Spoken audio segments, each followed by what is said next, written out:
it's backward, but okay. XG!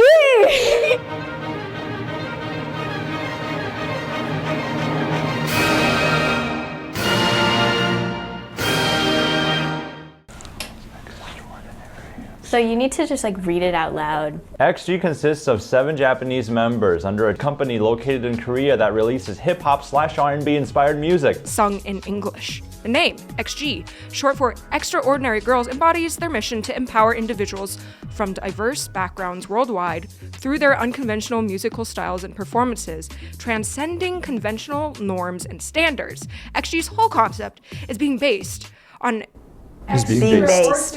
Period. Period. You may be wondering, unconventional, how will that pan out? It's because XG are extraterrestrial aliens traveling from planet to planet with the inclusion of a sort of wolf theme to symbolize their bond, like a wolf pack. So they're aliens that are bonded together like a wolf pack, yeah? Oh man, All right, I'm with are we it. gonna feel like part of the pack? I'm with it. Yeah! I hope so. This is my K-pop gripe. I can't deal with the lore. The lore is too much for me, man. You're gonna watch this music video, I didn't you're like, understand I a see single this. noise that came out of your mouth. First up is their 2024 release, If You Know, You Know. It's a song that reflects XG's challenges to push the boundaries and depicts the members exploring the infinite universe beyond the speed of light and carries a message to travel together to a new dimension that cannot be easily reached. The song is composed by Chancellor, Jacobs, Taylor, Nave, Paulina Cirilla, Nick Candler, and Shansei. What? If you're hearing this right now, that means this video isn't monetizable, nor is it sponsored. Instead, this video is brought to you by you, our YouTube members and supporters on Patreon. Patreon and YouTube memberships are how viewers like you can support our team and also gain access to tons of exclusive content. We post almost daily reactions to both old and new K-pop songs, along with a weekly podcast. Here's a sneak peek of one of our latest episodes. Did any of you have any thoughts on any of the lyrics? I like that it keeps it cheeky. Like the cute little wolf puns. I love it. I was like totally for it. Because this song is like super serious and dark. And then the rapping just keeps like a certain lightness to it. I think that's one of the main things that sets them apart, of course, is that they do everything in English. And for us, it's like, oh, I can actually understand what they're saying. And it's a little bit easier to connect with the songs because of that. In 2024, we even added a new series where we rank every title track and single in an artist's discography. If you want to become a patron or YouTube member to help our channel continue and to access over 1,000 exclusive videos, check out the description of this video for how to join. Thank you so much to all of you who already support us. We really couldn't keep doing this without you. And now, back to the video. So we ready for some alien girlies? Oh yeah. Oh wow, this is beautiful. Oh! Those are crazy nails. Yeah, actually kind of wild. They're aliens, bro. Wait, is that microtonal piano? I think I already like this. Ooh! Oh Whoa, this is crazy! Running music. This is running music. Crazy drop. Oh my god! Wow. So much. Boom, boom, boom, boom. Wow. 4-5-1 motion in the bass. Oh my god, she's so cool.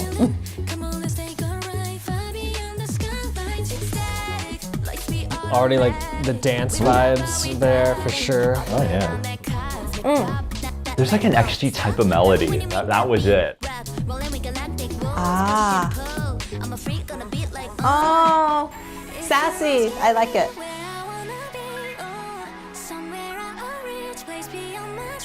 This is so fresh. I like the little vocal sample. Huh? Oh, I forgot about What? Interesting break. Oh. Oh, this is such a great dance. Wow. Oh, there's a foot. Why was there a foot? Don't think I missed that. The production's great. I'm about to say, someone really had fun with that. The panning is really nice. Okay, digging the mullet. Let's go. Girl mullets. Interesting flows. I like this. Oh, that triplet section really worked. I love her voice. Whoa.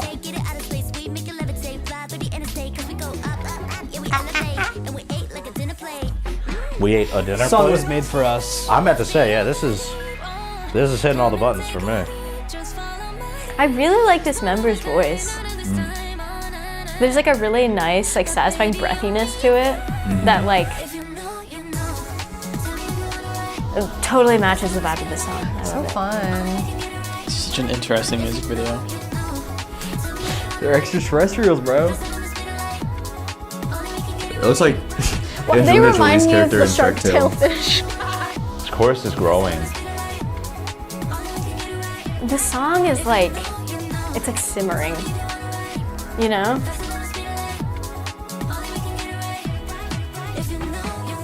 Oh, there's their spaceship. Oh, that's really good. Ooh. Yeah, I like the offbeat harmony is so sweet. Oh, I love it. Wonderful. Damn. Nice. We got applause? It's pretty good. Banger. What bangs? Everything. You're right. I mean, yeah, it is kind of like, in a weird way, like, I was like, when I was paying attention at the end, I was like, oh, this is like mostly, in a way, like British kind of music. Yes, yes. We hear that like, what is that beat? UK Garage. Garage, And wow. also, the little bass thing on the chorus kind of reminds me of like, what is it called? I think it's just like a great dance track. Yeah. I was just vibing. Yeah, and what about this beat makes it so danceable?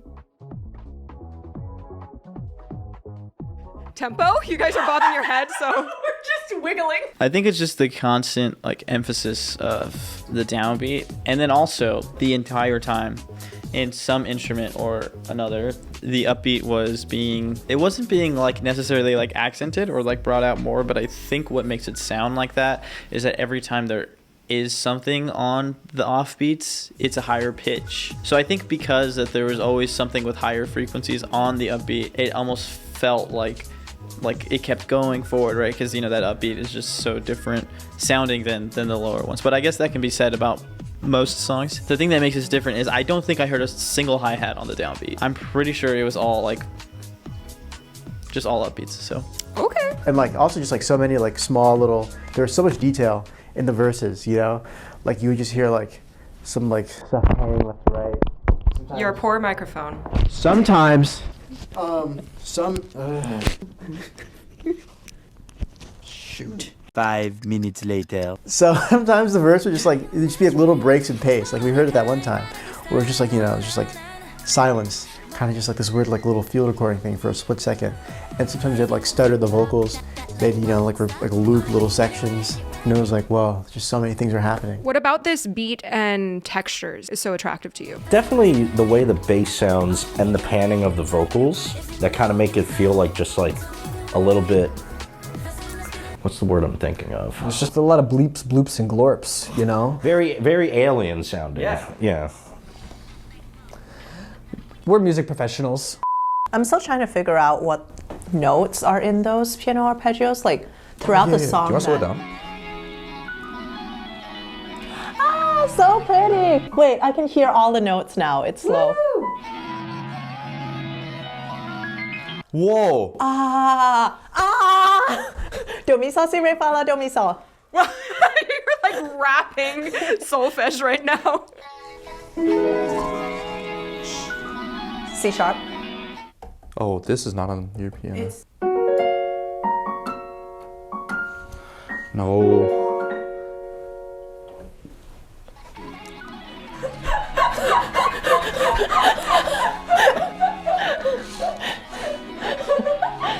I'm stuck. And then there's some shit up here. Not this. Which makes sense because it's all just stacking thirds, minor and major. So minor, major, minor. This is major, minor, major, minor, major, minor. Right? Yeah. It's the way that they stacked it makes you hear a lot of different kind of overtones.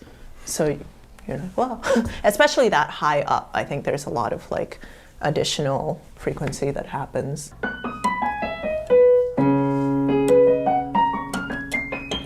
B flat. It's so funny from this camera, it looks like you're in a plank position, like Supermaning the piano.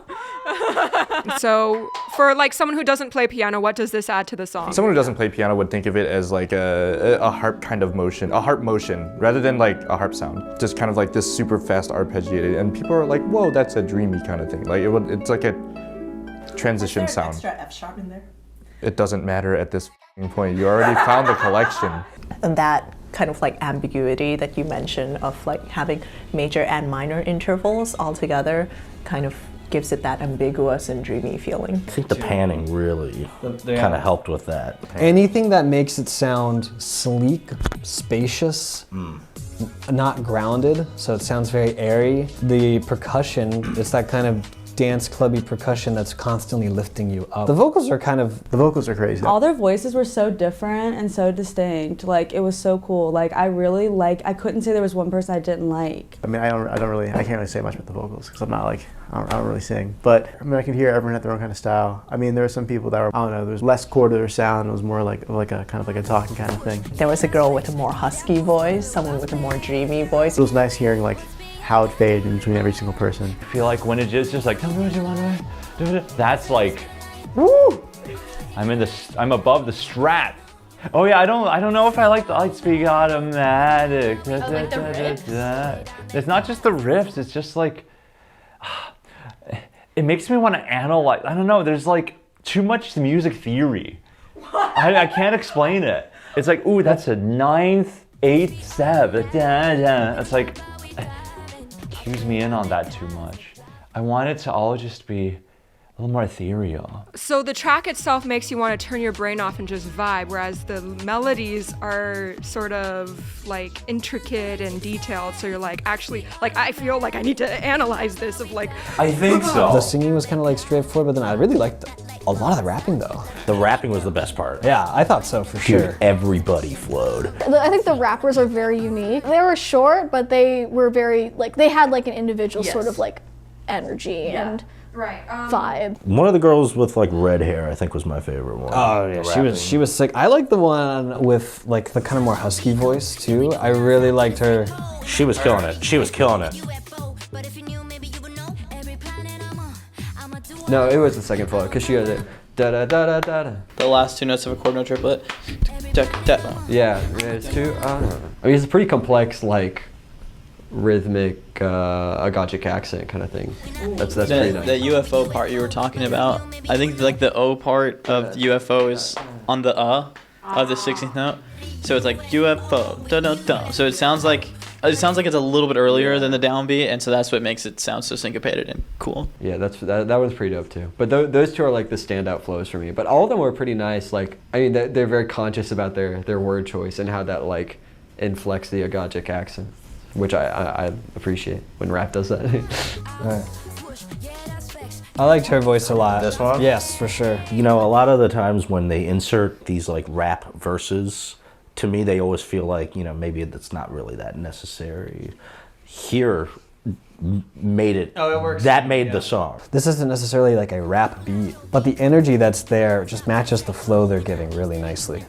I like it a lot when there are this kind of delivery with these kind of raps on a dance beat like this, because it kind of just, it's another, you know, forget about the words, it's another rhythm that's going on in the song. Like, if no one was talking and we just changed those rhythms to like a snare drum or something else, something that would fit in the song, it would still elevate the music, just add a little bit of extra syncopation to the dancey rhythms. I don't think We Ate Like a Dinner Plate would go as hard in on another. They need to say that for sure. And what about towards the end of the song Change that made you guys enjoy it even more? I believe it's when they spell out the thesis of the song, and then you just kind of, they keep that ethereal energy, but the rhythms change. They're doing like a very syncopated offbeat sort of thing, and it's just exactly what the song needs after all the where everything's like piled sort of towards like the around where the downbeat lands. You kind of just go off the deep end when it gets to when they start saying, yeah, if you know, you know. And if you know, you know. It's like, oh wow, they're learning our language. I don't know, like the whole alien concept really hits home there. Yeah. Cool, are we ready to move on to Howling? Yes. Yeah. Howling by XG is an empowering anthem that captures the essence of dominance, resilience, And untamed strength. The song uses intense wolf imagery. Wolf. Maybe even likened it to a certain animated film that also has wolves in it. They use this wolf imagery to portray Princess the group as Mononoke. as a fierce and unstoppable force with lyrics like tough as diamonds and fangs out. XG asserts their power and readiness to confront any challenge. The Howling represents a call to action, uniting their pack in a game of survival where only the strongest prevail. The song is composed by Chancellor Jacobs, Nave, Jae Young, and lyrics. 3, 2, 1. Ah, woo! Here we go again. Upright face. QR code. We were on different. Let's go. Yeah. Okay. We have a jazz quartet vibe going on. This is crazy. Ooh, is that coconut? I think so. That's my girl. Yeah. British. What? British. See, this is the stuff. That's a crazy synth line. It's so different from everything that's going on. Yeah. What is that? What is that? Oh, I like this. Contrast. Ooh. Ooh. Hear those howling in the background. There's a she-wolf. So pretty. This is bringing out the inner wolf within me.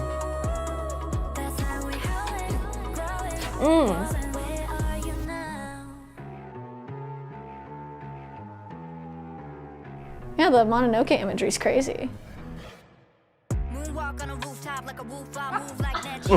on a rooftop. Oh, because they howl at the moon. Wait. Oh, I love that. I think songs like this are why Phrygian exists. This is what I would put in Phrygian. Enjoying the syncopation in that bass line. Ooh. These sections are like they're so different, but I feel like the transitions, they don't even do much, and I feel like it just works. Don't play this around your dogs. No.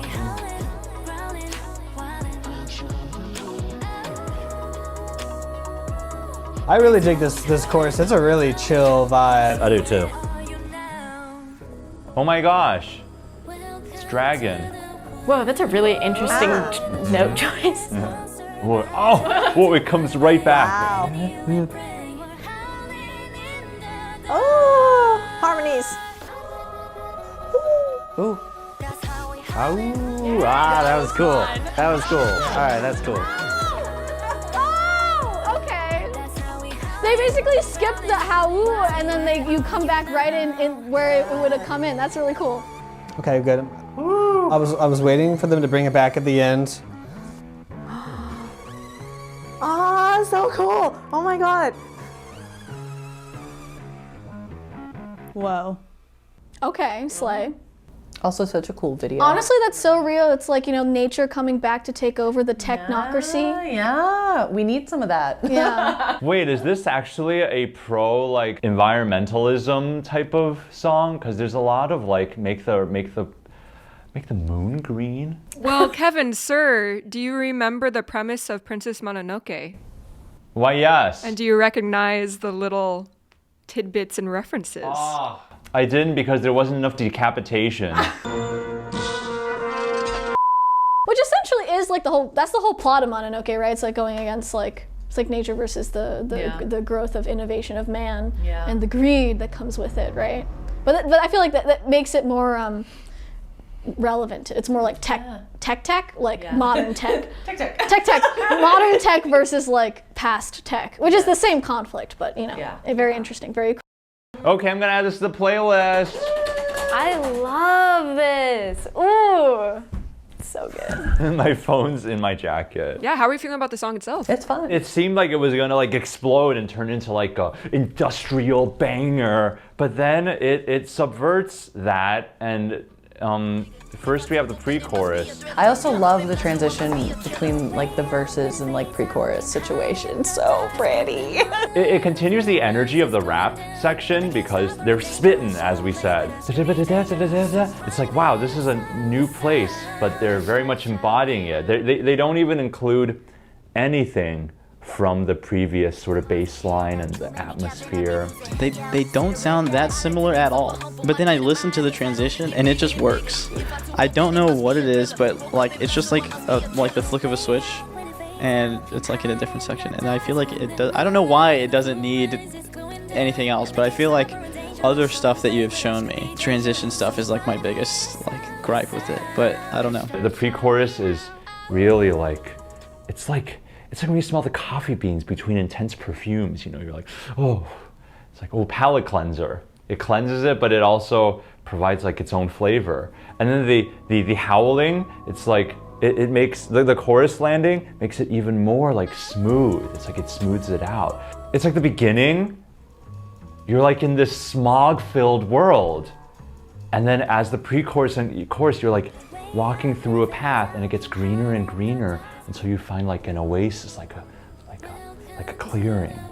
The melodic rhythm in this is kind of what did it for me. There's this like melodic motif of like dun dun dun dun dun dun, like that a lot. They also kind of do it in the vocal line, dun, dun, dun, dun, dun. But it's kind of like you get that rhythm in a lot of different contexts, and it has a little bit different flavor. It's kind of So cool. maybe that's what helps tie things together. I think so. Yeah, and I also just figured out the trap. Trap was there the whole time. It's just I didn't notice it was trap until the last verse for some reason. I think the I mean, like the hard like beats in the verse, you know, it doesn't completely fit the vibe of the chorus, but actually kind of won me over by the end because the chorus kind of has this kind of contrasting chill vibe that juxtaposes really nicely with it, and they bring back that hard bass line at the end. They don't kind of do the lazy pop thing where it's like, okay, we checked everything off the list, okay, we played the chorus a third time, end song. Like they kind of like actually gave it an ending, which I appreciated a lot.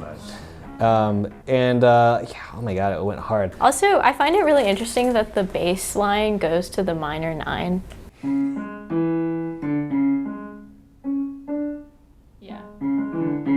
Yeah.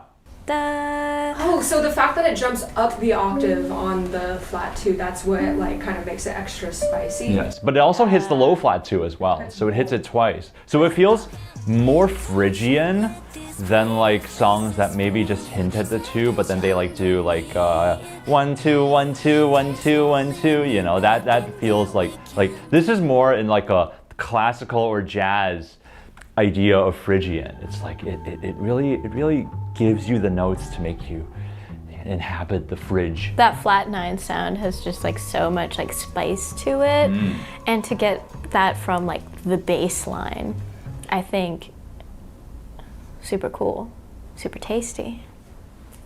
Makes me want more. And then to hear like that, like when it goes to like the 9 in the chorus, it's really satisfying. When you go to the chorus, in the melody they have that raised seconds, which I guess could feel like kind of a release. We're going back into diatonic land. Yeah. I wasn't expecting it to be so lyrical. And when we listened to it the first time, I was like, oh, you could have gone 2 ways. You could have gone like, gah!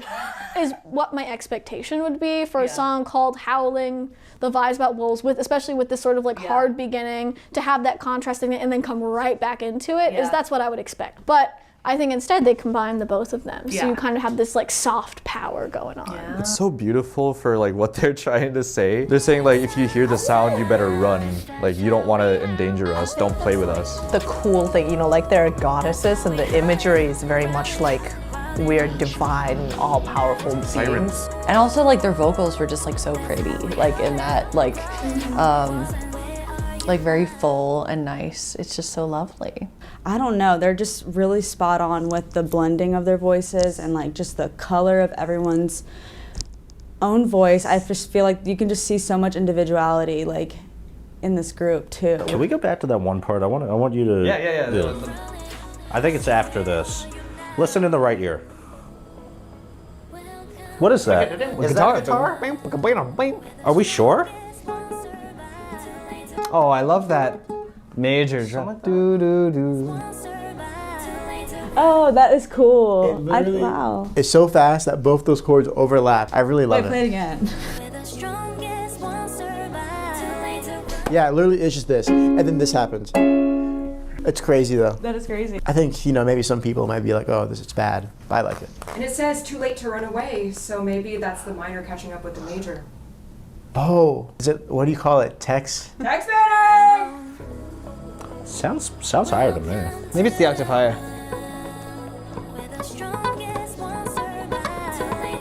It's literally just that. It's so buried. You hear it only at the beginning.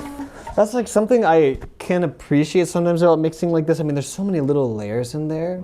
It's about the things that you don't hear, but your brain knows they're there. It makes a big difference in a mix like this. It's the howling far back in the mix for me that makes this song like so cool. Yeah. You can almost hear it as if, maybe the wolf is kind of behind you walking, keeping its eye on you from a distance until the chorus hits you and then you're in trouble because it's right next to you. So, if I'm to say, do you guys prefer If You Know You Know or Howling better? Ooh, that's hard. I think we once again we are at odds. I think I prefer Howling. I don't like the rapping as I don't know. It's different. It's different rapping than the first one. It's a little more like they're going for that specific rap sound. It sounds more in line with the other rapping I've heard from other K-pop songs. One of my pet peeves in rap music is overuse of I think what IYKYK did with the kind of triplet what's it called, like trope, is they had the Cordano over, so like daka daka daka with the word accents, I guess, or the agogic accents. I think I prefer If You Know You Know. It feels more energetic. Okay, IYKYK. I like the other one because I could run to it. I also really like the bass in this. It's so bouncy. It's super light and bouncy. It's not like very like punchy or super like resonant. It's just like boom, boom, boom. It's great for what they're using it for. Also a lot more cool rhythmic elements in the production, which is sweet. If you know, you know. Yeah? Yeah. I like the groove on the first one more. The melody is super great. I like the little, If You Know You Know thing, so. I just like that harmony better in that one. I don't know why. Both, actually. I mean, Why? Both are cool. Both are super cool in their own ways. For me, I feel like what sticks in my ear about If You Know You Know, it's the piano arpeggios. Those really stick with me. Like, I'll always remember that that's there. But this has a much more memorable lead into the chorus, and just the diatonic C-sharp minor really grabs my attention, although it's maybe not as jam-packed of interesting stuff musically to us who are kind of used to a lot of harmonic tropes that are used in Howling. I think this one is more memorable for its emotional affect, if that makes sense. Yeah. I think Howling is the winner. Howling is like song of the year for me right now. This is so good. I think I probably preferred this one a little bit. I think I liked the contrast of it before. Like If You Know, You Know. I feel like that's like a really common sound now, but I feel like they're doing it in like their XG kind of way. But this one, like, I feel like, yeah. Yeah, there's a bit more variety. I think I like If You Know, You Know. Ah, we're split. This is the first time we've met. I think the best way I could describe it, again, is through gestures. I think through the whole song, I was like this for If You Know, You Know, because I was like, yeah. But then for Howling, I was like this, which is not because I was stressed, but I was like, I need to be grounded to listen to this for whatever reason, because I feel like it has that more like hard hitting, because that's what it evokes in me, is that sort of like strong versus like we're chilling. All right, can you take us out with a alto and flute duet version of either song of your choice, If You Know You Know or Howling? 5 minutes later. Oh, then you can do the Oh, we killed that. They have those choir sounds throughout, and that of course brings in some like interstellar movie soundtrack vibes. Are they calling them clowns? Let's go! Who would win? If we fought. We're getting sidetracked again. No, I didn't mean, sorry. You have the biggest flute. I do have the bigger flute. So I think you would win.